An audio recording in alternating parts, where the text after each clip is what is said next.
서해안 고속도로 부안 방면 길은 주말인데도 그리 혼잡하지 않았다. 봄철마다 한두 번씩 회사 직원들과 함께 골프도 치고 복분자술에 풍천장어를 먹으러 자주 갔던 길이다. 염전을 매립하여 조성된 고창 CC는 페어웨이가 넓고 가성비가 좋은 골프장이라 해마다 봄맞이 골프를 즐기기에는 부족함이 없었다. 오후 서너 시만 되면 미친 듯 맞바람으로 몰아치는 봄바람 때문에 스코어는 언제나 백돌이 수준을 벗어나기 어려웠다. 시간이 될 때면 선운사 동백꽃을 보러 나서기도 했고 미당박물관에 가서 노시인의 행적을 더듬어 보기도 했다. 하지만 2월 14일 아직은 바람이 차가운 새 밑에 이 길을 나선 것은 골프나 선운사를 가려는 목적이 아니라 순전히 변산아 씨 때문이다. 변산아 씨는 변산바람꽃의 별칭이다. 변산바람꽃은 너도바람꽃, 꽝이바람꽃, 들바람꽃, 모데미풀, 호라비바람꽃, 선바람꽃, 아네모네 등등 수많은 바람꽃 중에서 우리나라에서만 자라는 특별한 봄꽃이다. 1993년 전북대학교의 선병균 교수가 변산반도에서 채집해 처음 발표하면서 변산이라는 지명이 학명으로 채택됐다. 기존의 바람꽃들하고는 확연히 다른 특이점을 인정받았기 때문이다. 근데 왜 사람들은 유독 변산바람꽃에게만 아씨라는 귀한 호칭을 갖다 붙였으며 많은 사람들이 별 거부감 없이 그 호칭을 애용하게 된 것일까? 엄동설안에 깊은 산속에서 처음으로 곱게 단장한 여인을 보는 듯한 기분이니 어찌 황송하지 않을 수 있겠습니까? 야생화 전문 사진작가 이 선생은 그게 왜 이상하느냐는 듯이 대답했다. 그는 우리꽃 야생화 1번지라는 밴드를 운영하면서 수많은 사람들에게 우리 땅 곳곳에 숨어있는 야생화를 사진으로 소개해주는 일을 오랫동안 해왔던 사람이다. 나는 그를 오늘 처음 만났다. 작년 12월이었나? 그동안 그의 야생화 사진을 보면서 어쩌면 세상에 누구보다도 참 보람된 일을 하는 사람이구나 하는 감동을 느낀 적도 있어서 내가 처음 온라인으로 말을 걸었었다. 그의 사진을 이용해 영상을 만들어 유튜브에 올려보고 싶은데 괜찮겠느냐고. 그는 흔쾌히 승낙했다. 그동안 날 가감없는 소회를 담아 20편 정도의 야생화 동영상을 만들어 올렸다. 조회수는 많아야 몇백 회 수준이라 수익화의 길은 아득하기만 했지만 그래도 꽤 멋진 작업이었다. 수익화가 실현되면 맨 먼저 그의 야생화 탐방에 노잣돈이라도 보태고 싶었지만 그게 생각처럼 쉬운 일은 아니었다. 시시껄렁한 유머를 담은 쇼츠가 몇백만 회의 조회수를 올린다는 것에 비교한다면 거의 자괴감을 벗어나지 못할 수준이지만 어쩌겠는가. 근데요, 사진으로 볼 때 그 꽃이 너무 여리여리하고 가냘퍼서 아씨라고 부르기보다는 애기씨라고 불러야 맞는 게 아닌가 싶던데 사람들은 애기씨보다는 아씨가 더 좋은가 보죠. 하하. 마을회관을 벗어나 청림마을 쪽으로 앞장서는 그를 따라 걸으면서 나는 싱거운 말을 한마디 보태본다. 그와의 첫 만남은 어제 야생화 밴드에서 날아온 그의 메시지 덕분에 전격적으로 성사된 것이다.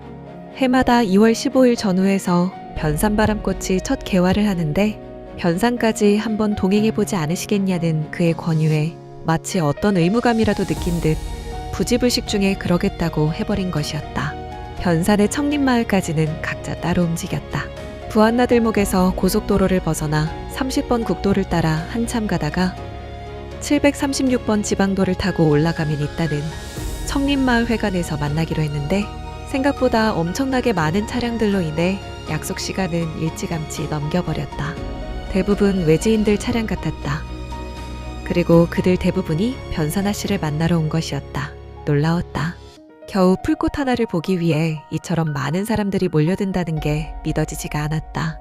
결국 청림마을 회관까지 차로는 가지 못하고 중간에 부안호 주변에 있는 공터에 차를 세워놓고 마을 회관까지 걸어가서 만날 수밖에 없었다.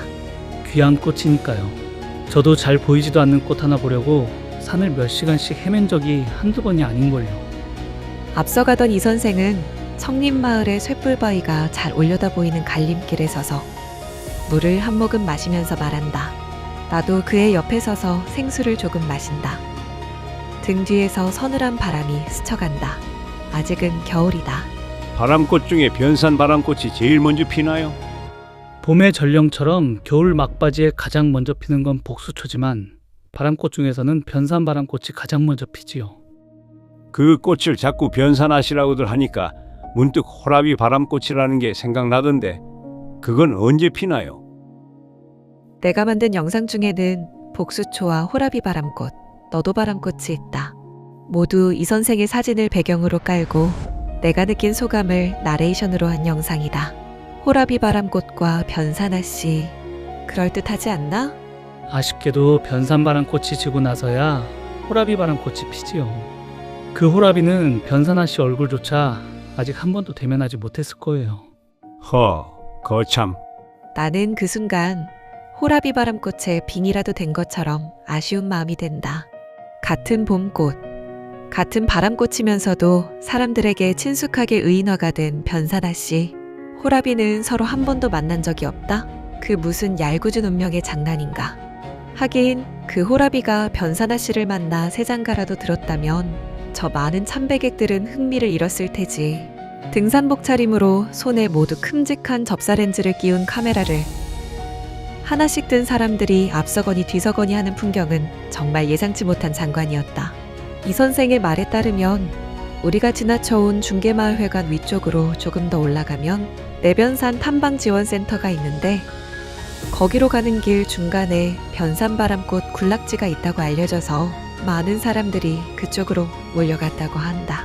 그쪽으로 가지 않은 사람들은 모두 청림마을 쪽까지 와서 내변산의 최고봉인 의상봉을 마주보고 걷다 보면 숲속에 군데군데 피어있는 변산바람꽃을 만날 수 있다는 거였다. 워낙 많은 사람들이 일시에 찾아드니까 의상봉 가는 산길이 반들반들하게 변해버렸죠. 그야말로 여기가 우리나라 봄맞이의 순례길이 되어버린 것 같아요. 이 선생은 우선 쇠뿔바위를 겨냥하고 원경을 한두 컷 찍는다. 변산아 씨를 만나러 가는 봄 순례길, 중계마을에 이어 이곳 청림마을도 순전히 변산아 씨를 만나고자 하는 사람들로 북적이다 보니 미처 피지도 못한 변산바람꽃이 발길에 밟혀 피해를 입기도 한단다. 카메라를 든 이 선생은 농로를 버리고 숲속으로 깊숙이 들어간다. 나도 핸드폰을 꺼내어 변산아 씨를 영접할 마음의 준비를 해본다. 아름다운 내변산의 숲속은 잎들을 모두 떠나보낸 낙엽수가 태반이고 덩치 큰 해송이 그 허전함을 채우고 있다. 한 걸음 한 걸음 조심스레 발걸음을 옮기던 이 선생이 낙엽이 잔뜩 쌓인 숲바닥을 조심스레 헤쳐보다가 일어서서 또 다른 지점으로 옮겨간다. 마치 보물찾기라도 하는 듯하다. 어느새 하늘이 흐릿해진 것 같다. 복수초 중의 일부는 흐린 날이면 꽃잎을 닫아버린다는데 셔터 소리가 난다. 두툼한 낙엽더미 위에 완전히 무릎을 꿇은 자세가 된 이 선생이 아래쪽을 내려다보고 몇 차례 셔터를 누른다. 피어 있나요? 변산바람꽃이. 예, 여기 딱 새 송이가 피어있네요. 생김새로 봐서는 딱 오늘 처음 꽃잎을 연 것 같아요. 지금 나한텐 저 꽃이 아시 아니라 여왕님이라 해도 부족하죠. 하하하. 이 선생 뒤로 다가간 나도 핸드폰으로 사진을 몇 장 찍어본다. 꽃잎처럼 보이는 하얀 꽃받침, 그리고 연두색의 꽃잎, 그리고 연보랏빛 수술. 꽃은 마치 독주를 담은 작은 잔처럼 생겼다. 러시아어로 차쉬라고 한다던데 성배라는 뜻으로도 쓰인단다. 봄을 담은 작은 성배. 변산아 씨를 처음으로 직접 아련하는 순간이었다. 그래봤자 그냥 자그마한 풀꽃 아니냐, 그렇게 물을 수도 있다. 그러면 나는 그에게 말하리라. 당신이라는 생명 또한 수백억 년의 시간 속에서 풀씨처럼 날아와 찰나 같은 생명의 시간을 잠시 사는 먼지나 다름없지 않나? 그런 생각의 끝에 잠시 머물다 보니 나라는 존재 또한 스쳐가던 바람이 피워낸, 그리고 이제는 나이 먹은 바람꽃 같은 존재가 아닐까 싶은 생각에 서늘한 느낌까지 든다. 변산아 씨를 흠모하다 못해 추앙하는 많은 사람들의 마음도 기실 크게 다를 것이 없을 것이다. 이 작고 연약한 꽃이 피어나는 순간 이미 새로운 봄이 시작된 것이고 우리는 다시 한번 새로운 우주를 선물 받은 것 같은 마음이 될 수 있는 것이다. 그게 어찌 작은 풀꽃을 추앙하는 마음이겠는가. 단 한 번밖에 없는 우리네 삶의 소중한 시간에 대한 예의 같은 것 아니겠는가. 덧붙입니다. 야생화 전문 사진작가 이 선생과의 동반 여행은 픽션입니다. 아직 그분을 만난 적이 없고 변산아 씨도 사진으로만 봤습니다. 다들 따사롭고 행복한 봄날 누리시기를 기원합니다.